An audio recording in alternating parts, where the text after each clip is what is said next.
I know, I know. If Spider-Man was in One Punch Man and joined the Hero Association, he'd probably be an instant S-class hero. First of all, he'd crush the physical exam, especially since he held together a 3,600-ton fairy in Spider-Man Homecoming. And he's up there with Reed Richards and Tony Stark in intelligence.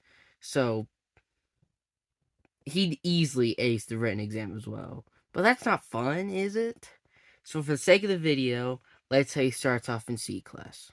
Let's go with Saitama's progression rate.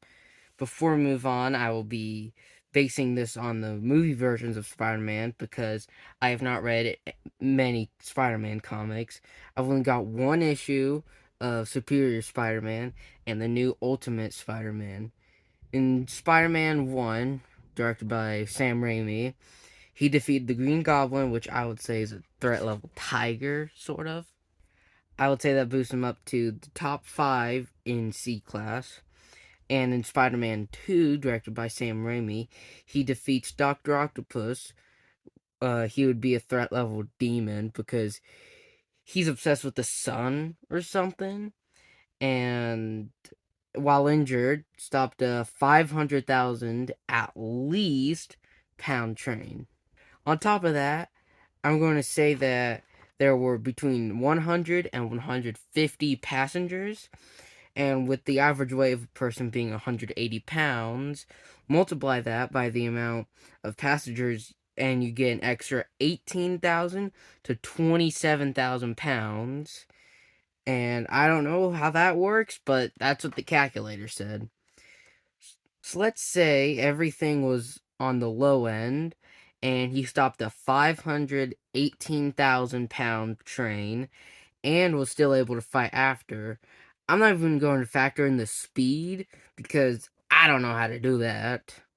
And Spider-Man then moves up to the bottom of Class B. Now we're on Spider-Man 3, the worst one. In the beginning, he fails to catch Sandman, so no rank up. Later, he defeats Venom, a threat level demon, with the help of Goblin Jr., placing him in Class B, rank 5. That concludes the Raimi movies. So now we're on to the Amazing Spider-Man. In the first Amazing Spider-Man movie, he not only saves the city from the lizard, he also cures a whole city from a virus that would have turned everyone into lizards as well. So the events of TASM 1 get Spider-Man to the bottom of Class A. In The Amazing Spider-Man 2, his feats are a little less. He takes down Electro and the Hairy Goblin, a threat level demon with both of them, with minimal casualties. Anyways, Spider-Man is now rank 18 of Class A. Now onto Spider-Man Homecoming. He is able to stop the Vulture from stealing a load of Tony Stark's tech, putting him in jail. So, pretty impressive. Ranking Spider-Man up to Class A, rank 9. In Spider-Man Far From Home, he fights and beats Mysterio, but since the public sees him as a hero, he doesn't gain anything. And he also does not lose anything because Puri Puri Prisoner was in jail and is still an S-class hero. I still have nightmares thinking about that guy. The final movie, Spider-Man No Way Home. In this movie, he faces off the Sinister Five or the Furious Five. Wait,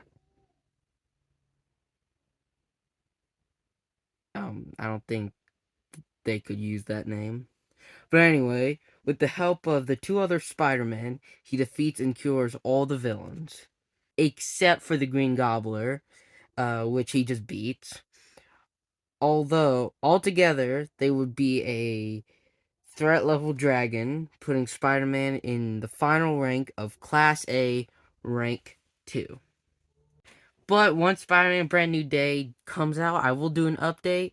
It will probably get to S class. But with that, that sums up our video. I'll see you guys next week. Peace out.